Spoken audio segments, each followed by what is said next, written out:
François Hollande va commencer son discours devant les maires de France. Monsieur le Président du Sénat, Monsieur le Premier ministre, Mesdames, Messieurs les ministres, cher François Baroin, Monsieur le Président de l'Association des maires de France, cher François Baroin, Monsieur le Vice-président, cher André Lénial, Madame la maire de Paris, ville martyre, mais ville lumière, nous sommes à vos côtés. Mesdames et Messieurs les maires, à travers vous, c'est la France qui est rassemblée, soudée dans l'épreuve, unie dans la même résolution, être capable de faire face aux circonstances. Elles sont aujourd'hui exceptionnelles. Au moment où je m'exprime devant vous, une opération policière particulièrement périlleuse et lourde vient de s'achever. Elle visait à neutraliser cette nuit des terroristes logés à Saint-Denis qui sont en lien avec les auteurs des attentats et des crimes odieux de vendredi soir. 2 de ces terroristes sont morts dans l'assaut et il y a eu des interpellations.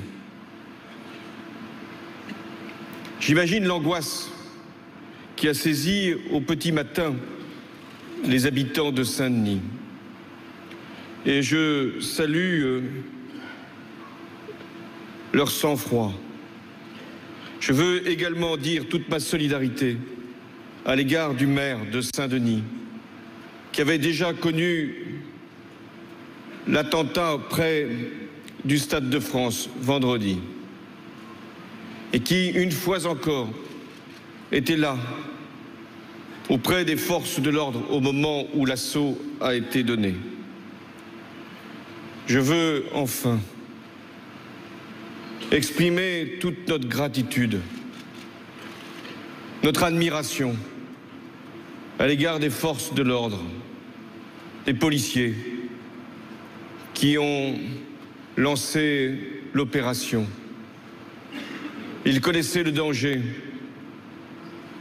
Ils sous-estimaient sans doute encore la violence qu'ils allaient rencontrer. Et ils ont été jusqu'au bout de leur mission.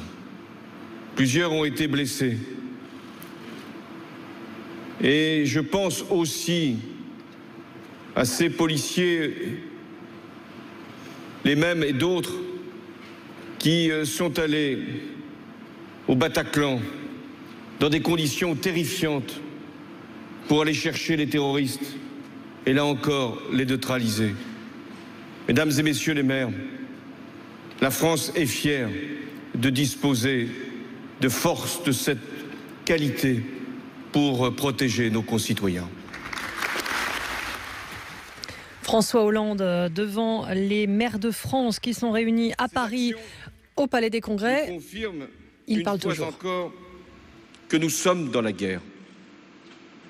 Une guerre contre un terrorisme qui lui-même a décidé de nous mener la guerre. C'est l'organisation djihadiste Daesh. Elle dispose d'une armée, de ressources financières, pétrolières. Elle occupe un territoire. Elle a des complicités en Europe et dans notre propre pays avec des jeunes islamistes radicalisés. Elle commet des massacres là-bas et veut tuer ici. Elle a tué. Au cours de la nuit du 13 novembre, au moins 129 personnes ont perdu la vie. Nous pensons à elles, à ces femmes, à ces hommes qui ont été lâchement assassinés, blessés, traumatisés. Nous pensons à leurs familles, plongées dans un indicible chagrin. Ces attentats ont ensanglanté Paris et Saint-Denis. Mais ils concernent tous les Français, où qu'ils vivent, sur le territoire. Parce que c'est le pays tout entier qui a été attaqué en raison de ce qu'il représente, des valeurs qu'il porte, du combat qu'il mène pour éradiquer le terrorisme et tout simplement pour ce que nous sommes. Ce qu'ont voulu viser les terroristes, c'est l'idée même de la France, ce qu'elle représente, ce qu'elle est au travers des générations successives, de la liberté qu'elle proclame, des droits universels qu'elle défend. Voilà ce qui a été attaqué dans la nuit du 13 novembre. Parce que ces barbares, dans leur violence aveugle, ont visé le peuple français dans sa diversité, sans considération d'origine, de parcours, de couleur ou de religion. C'est la jeunesse de France qui était la cible, parce qu'elle représente la vitalité, la générosité, la liberté, tout simplement la vie. L'émotion est immense, la colère l'est tout autant. Chacune, chacun d'entre nous éprouve un sentiment intense de compassion pour les victimes des attentats et en même temps une exigence d'action pour voir mis hors d'état de nuire les auteurs et les commanditaires de ces crimes. Le dessein des terroristes est de plonger notre pays dans l'effroi et dans la division. Nous devons donc veiller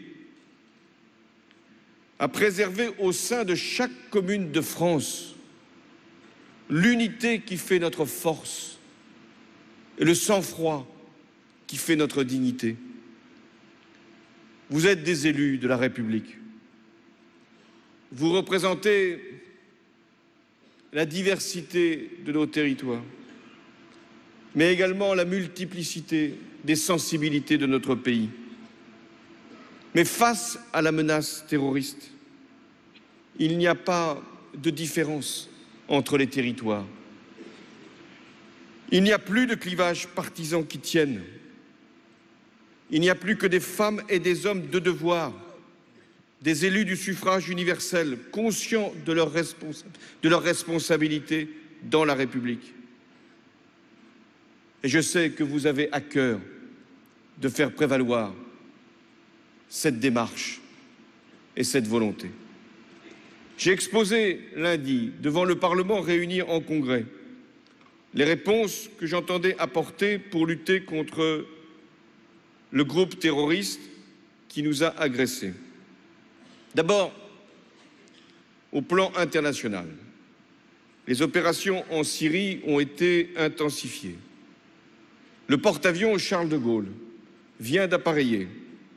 Il nous permettra, en Méditerranée orientale, de multiplier par 3 notre capacité à mener des frappes.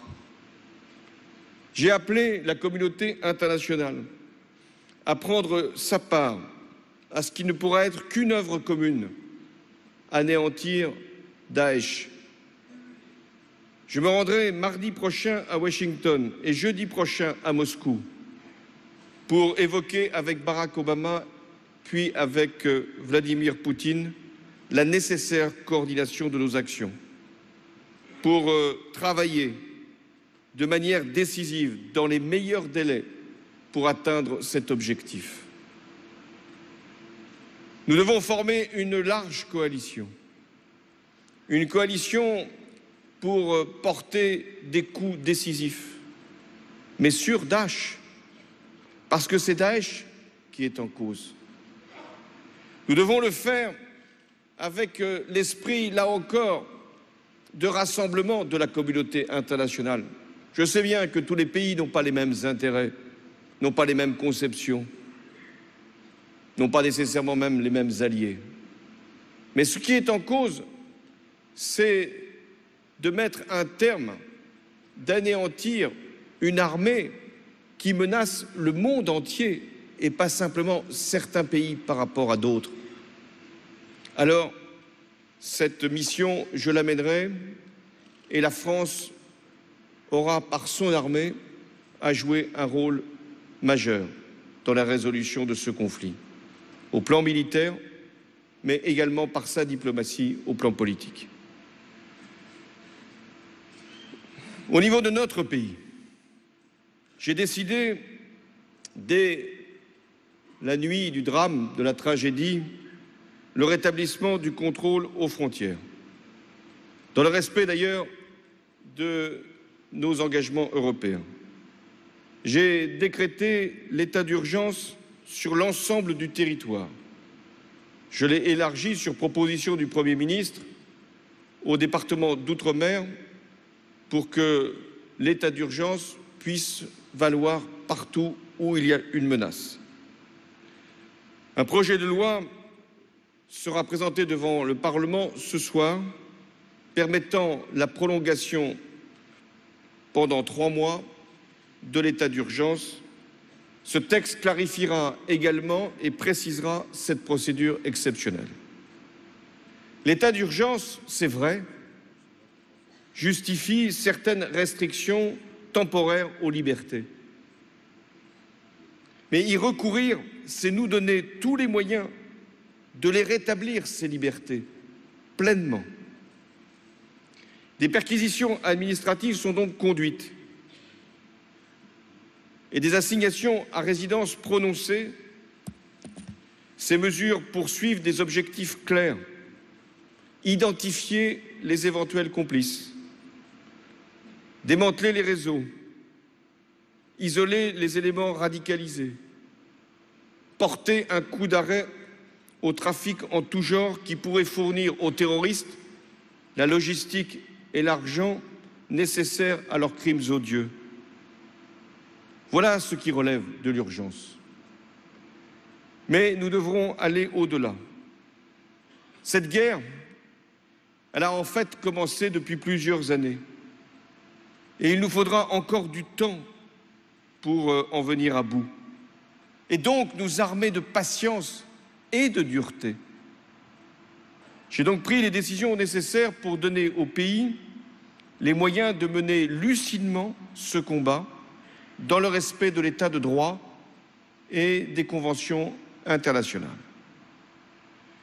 Notre arsenal administratif et judiciaire a été considérablement renforcé depuis 2012. 2 lois antiterroristes ont été votées, une loi sur le renseignement. Mais nous avons encore à tirer les enseignements que nous fournit l'activité quotidienne des services et faciliter le travail de l'autorité judiciaire, améliorer l'efficacité de nos policiers et de nos gendarmes, créer de nouveaux outils pour qu'aucune situation à risque ne soit laissée sans réponse. J'ai également, après réflexion, proposé une révision de la Constitution. On ne change pas un texte fondamental sans qu'il y ait des raisons et des justifications. Nous devons disposer d'un cadre juridique robuste pour faire face à des circonstances exceptionnelles qui n'appellent ni la mise en œuvre de l'état de siège, qui est le transfert de pouvoir civil à l'autorité militaire, ni l'application des pleins pouvoirs au titre de l'article 16.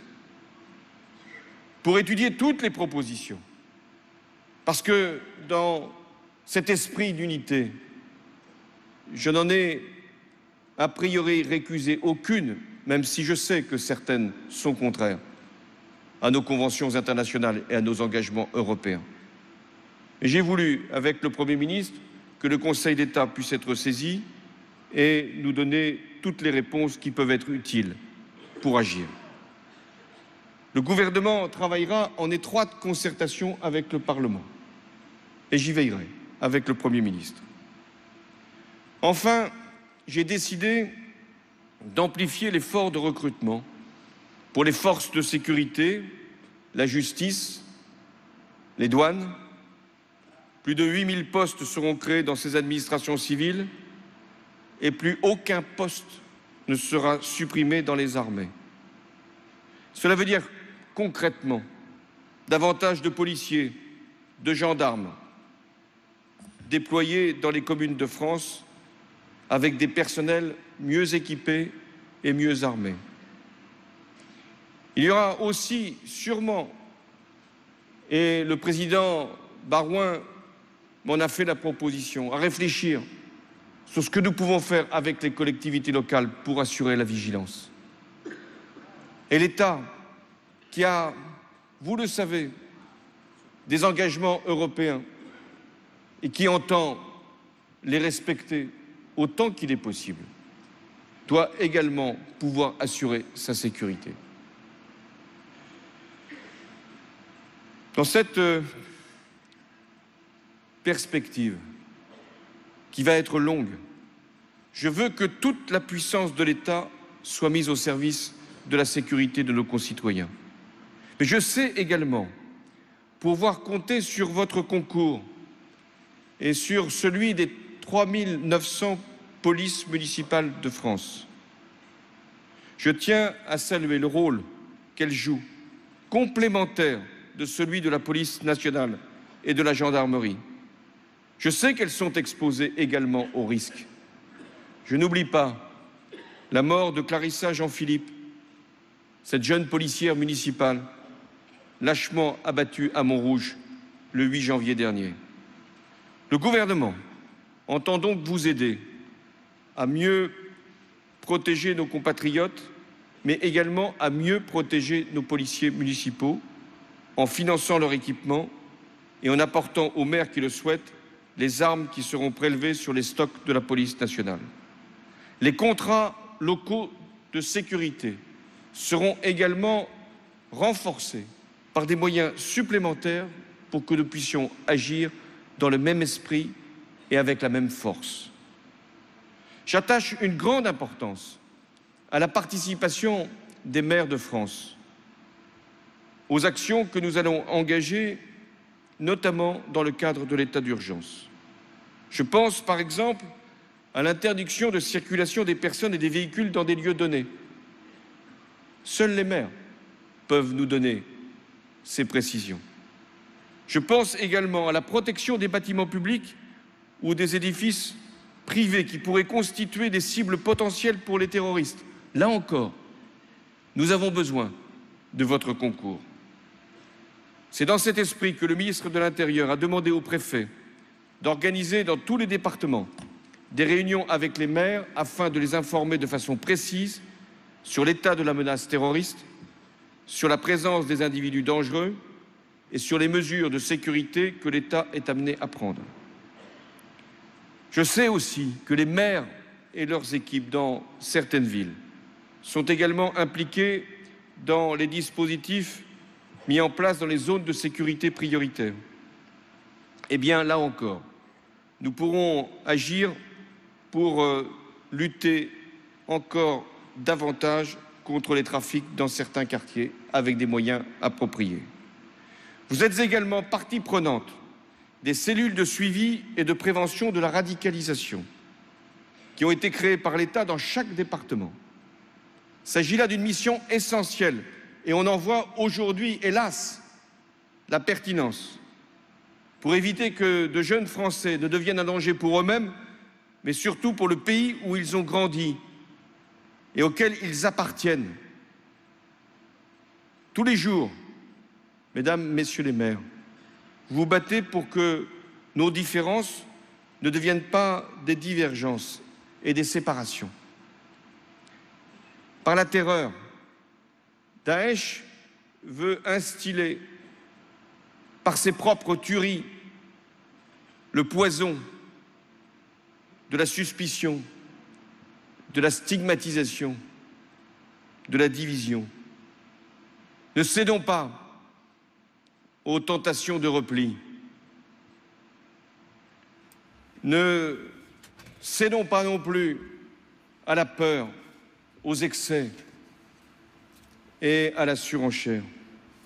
Notre cohésion sociale est la meilleure réponse et notre union nationale en est l'expression. Nous devons être implacables contre toutes les formes de haine. Aucun acte xénophobe, antisémite, anti-musulman ne doit être toléré. Et si certains individus se livrent à l'apologie du terrorisme dans certains lieux, dans des associations, dans des groupements de fêtes, le projet de loi présenté ce matin en Conseil des ministres prévoit qu'ils pourront être dissous. Ils le seront immédiatement. Vous avez suivi depuis un quart d'heure